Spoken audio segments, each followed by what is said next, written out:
Naranasan mo na ba to?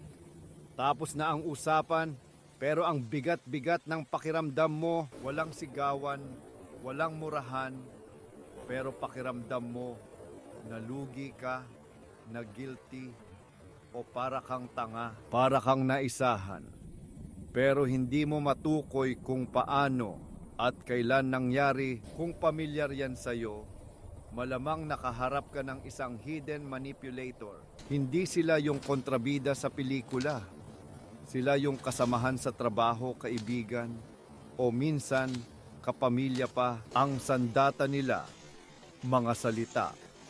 At ngayon, pag-aaralan natin kung paano makilala ang kanilang mga mapanlinlang na bala. Bago tayo magsimula, ano nga ba ang hidden manipulation? Hindi ito yung harap-harapang pamimilit. Ito ay isang psychological game na ginagamit ang mga kahinaan mo, ang gusto mong maging mabait, ang takot mo sa gulo, ang iyong sense of responsibility, ang layunin ng manipulator. Control. Gusto nilang makuha ang gusto nila. Kahit nalabag ito sa kalooban mo, gumagawa sila ng emotional fog kung saan hindi ka na nagtitiwala sa sarili mong pakiramdam. Ngayon, alamin natin ang fifth na parirala na senyales ng ganitong pag-uugali. Unang parirala, OA ka naman masyado o biro lang yon. Sitwasyon. May sinabi ang kaibigan mo na nakasakit sa'yo. Nainsulto ka, sinabi mo sa kanya, "Uy, hindi maganda yung sinabi mo." Ang sagot niya, "Ano ka ba? Biro lang yon. Ang sensitive mo naman masyado." Ano ba talaga ang nangyayari dito? Ito ay isang classic na gaslighting technique.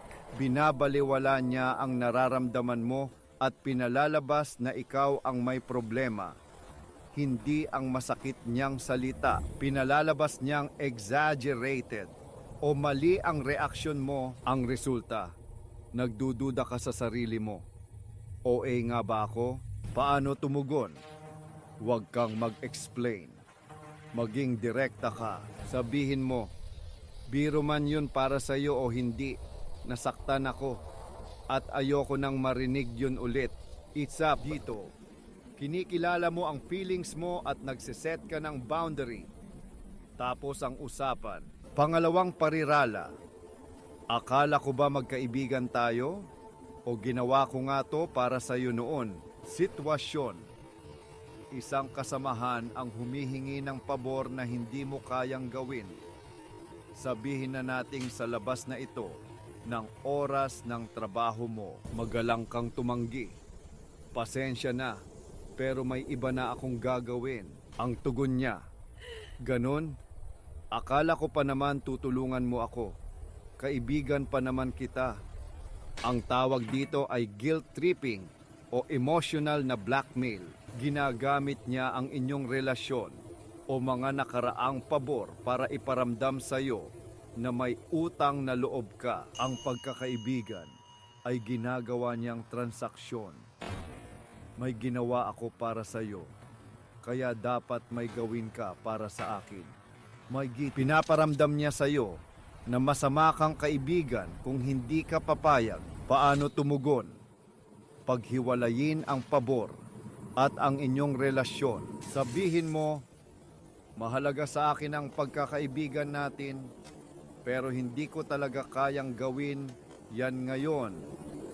Pinapakita mo na hindi konektado ang pagtanggi mo sa halaga ng inyong pagkakaibigan. Hindi ka nagpapatinag sa guilt. Pangatlong parirala, hindi mo lang ako naintindihan. Sitwasyon. May binitawang salita o pangako ang partner mo na hindi niya tinupad. Kinumpronta mo siya. Sabi mo, "Gagawin mo to. Bakit hindi nangyari?" Ang sagot, "Hindi naman yun yung ibig kong sabihin. Mali lang ang pagkakaintindi mo." Ito ay isang paraan ng pag-iwas sa responsibilidad. Sa halip na aminin ang pagkakamali, ipinapasa niya sa iyo ang sisi. Ikaw ang hindi nakaintindi.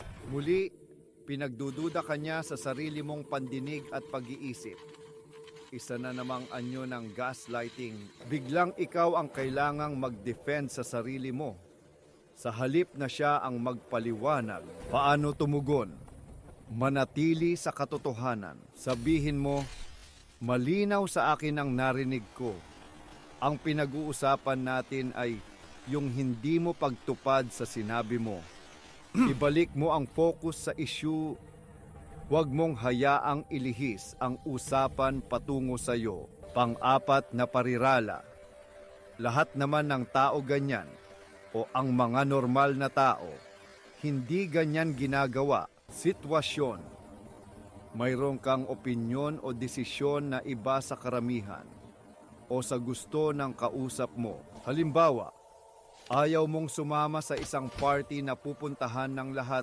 Ang sabi sa'yo, ano ka ba, lahat pupunta? Huwag ka ngang maging weirdo.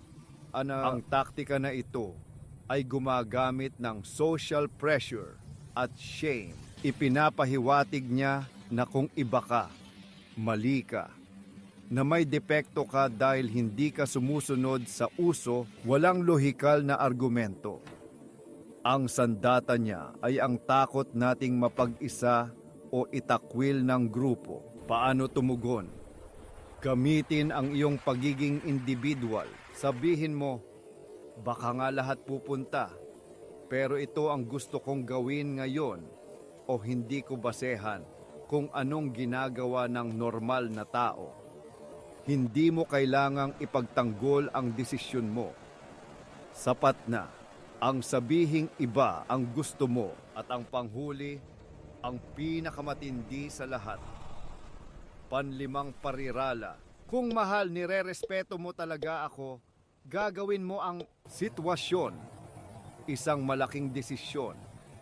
Gusto ng partner mo na gawin mo ang isang bagay na labag sa prinsipyo o plano mo. Nag-aalangan ka at sinabi mo, pag-iisipan ko. Ang sagot niya, kung kailangan mo pang pag-isipan, ibig sabihin, hindi mo talaga ako mahal.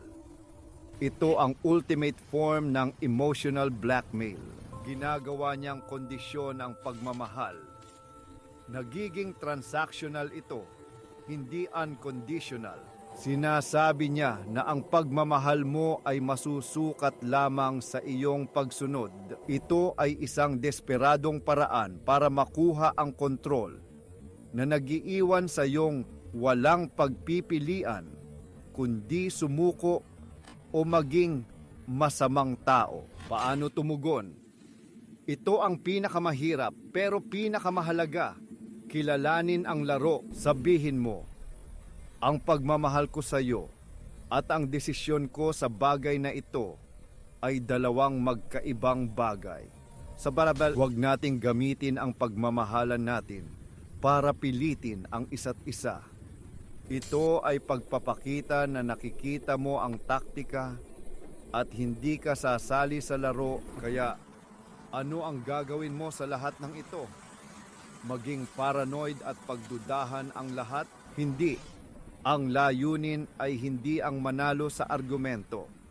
Ang layunin ay kamalayan, awareness sa iyong sariling damdamin. Kapag may naramdaman kang mali, huminto ka. Awareness sa mga salitang ginagamit sa iyo. Pamilyar ba sila sa mga napag-usapan natin? At awareness na may karapatan kang protektahan ang iyong kapayapaan ng isip. Ang pagkilala sa manipulasyon ay hindi tungkol sa paghahanap ng kaaway.